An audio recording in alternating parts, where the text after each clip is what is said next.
Hello everyone, welcome back to commerce institute. Hope you doing well.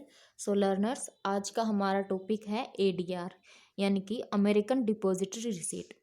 ADR आपके UGC NET JRF BCom MCom and +1 +2 के syllabus में discuss किया गया है। तो before going to the definition, हम ADR का एक नॉर्मल व्यू क्या है पता करते हैं।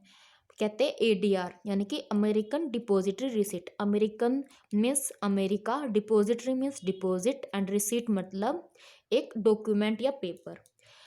मतलब जब कोई कंपनी अमेरिका से जो है डॉलर को क्या कलेक्ट करना चाहती है तो वो क्या करती है, एडीआर इशू करती है। So let's discuss with the definition. It is an negotiable certificate issued by a US depository bank representing a specified number of share।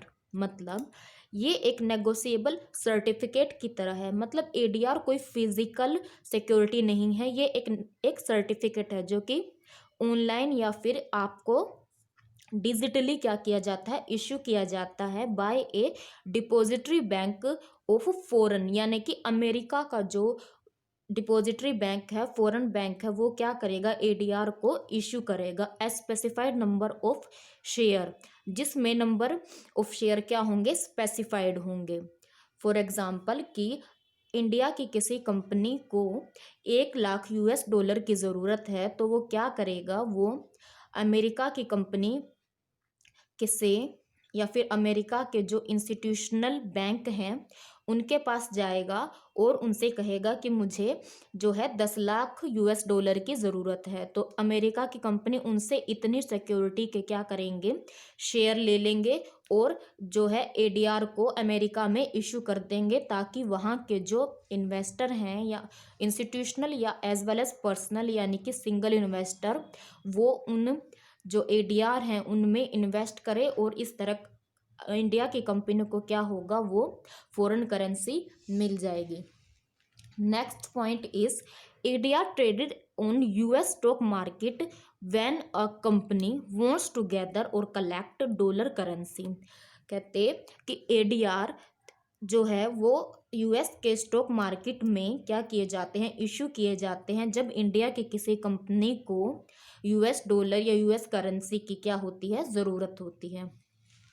And ADR offer US investor a way to purchase stock in overseas company that would not be available otherwise। means कि अगर normally कोई जो America का investor है उसको India के company में invest करना है तो उसे बहुत सारे लीगैलिटीज़ और जो रूल एंड रेगुलेशन है उनको फुलफिल करना पड़ेगा। लेकिन अगर वो एडीआर के ज़रिए क्या करना चाहे, इंडिया के कंपनी में इन्वेस्ट करना चाहे, तो उसे बहुत ही कम जो है रूल रेगुलेशन लिमिट्स के क्या करने पड़ेंगे, फुलफिल करनी पड़ेंगी, जो कि क्या होगा, एक बहुत ही इजी वे होगा इन्वेस्टर के लिए इन्वेस्ट करने का।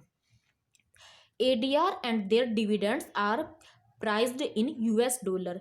एडीआर और उस पर मिलने वाला डिविडेंड क्या है, वो US डॉलर की करेंसी में पेबल होता है। इन्वेस्टर को कोई भी टेंशन लेने की ज़रूरत नहीं है कि फ्यूचर में क्या हो, एक्सचेंज रेट डाउन हो या अप हो, उसको एक अपने फिक्स अमाउंट पर ही क्या होगा, डिविडेंड मिलेगा, क्योंकि ये इनिशियली ही जो है डॉलर पर क्या किया जाता है, इशू किया जाता है। इसमें एक्सचेंज रेट का कोई भी मैटर नहीं होता।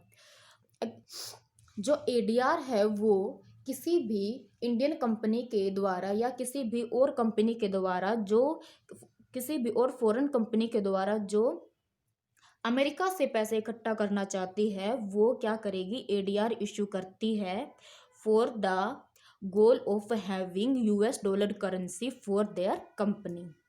तो इसकी वर्किंग को हम क्या करते हैं, डिस्कस करते हैं कि कैसे एक जो इंडियन कंपनी है वो या फिर कोई फॉरेन कंपनी है वो क्या करेगी, US डॉलर क्या कर सकती है, कलेक्ट कर सकती है थ्रू एडीआर। सबसे पहले क्या होगा कि कोई इंडियन कंपनी या कोई फॉरेन कंपनी क्या करेगी, किसी अपने इंडियन इंस्टीट्यूशनल बैंक के पास जाएगी, वो कहेगी कि मुझे इतने इतने जो है पैसे की ज़रूरत है या इतने इतने जो US डॉलर की ज़रूरत है, अपने किसी प्रोजेक्ट या किसी जो कंडीशन है उनको फुलफ़िल करने के लिए मुझे इतने क्या है डॉलर जो करेंसी है उसकी ज़रूरत है। अब इंडियन कंपनी को अगर इंडियन बैंक को अगर कंपनी का जो प्रपोजल है या जो प्रोजेक्ट है वो क्या कर लगता है, लायबल लगता है कि हाँ ये जो है प्रोजेक्ट है ये फिजिबल है, तो वो उसके रिपोर्ट को क्या कर देगी, चेक कर देगी और उसके लिए राजी हो जाएगी कि हाँ हम आपके जो प्रोजेक्ट है उससे सेटिस्फाई है। अब वो बैंक क्या करेगा, वो इंडियन स्टॉक एक्सचेंज के पास जाएगा और कहेगा कि ये ऐसे ऐसे करके कोई कंपनी है जो अपने प्रोजेक्ट को पूरा करना चाहती है और इतनी शेयर की अमाउंट और इतनी अमाउंट के शेयर जो क्या है वो क्या कर रही है, जो है इश्यू कर रही है और उनके बदले क्या है एडीआर इश्यू करना चाहती है। अगर एक्सचेंज को भी उसका जो आइडिया पसंद आएगा तो क्या करेगा, वो आगे फॉरेन जो इंस्टीट्यूशनल बैंक है उसके पास जाएगा और कहेगा कि ऐसे ऐसे इंडिया की कोई कंपनी है वो आपके जो है अमेरिका में क्या करना चाहती है, एडीआर इश्यू करना चाहती है। अगर फॉरेन इंस्टीट्यूशनल बैंक भी उसके आइडिया से सेटिस्फाई है तो वो क्या करेगा, वो आखिरी में दिस द लास्ट स्टेज वो राजी हो जाएगा और वो एडीआर जो उस कंपनी के जो 10 लाख के शेयर हैं उसके इक्वल कंपनी के वो क्या करेगा, वो इश्यू कर देगा और उसके बदले क्या है एडीआर जो है इन्वेस्टर को चाहे सिंगल हो या इंस्टीट्यूशनल हो उनको इन्वेस्ट कर देगा और इस तरह से क्या होगा, इंडियन कंपनी को at the last foreign investor से क्या होगा, फॉरेन करेंसी मिल जाएगी। So this is all about today's topic, hope this is clear. if you like the video please like, share and subscribe and don't forget to hit the bell icon so you have all the notification from Commerce Institute. Thank you for watching the video.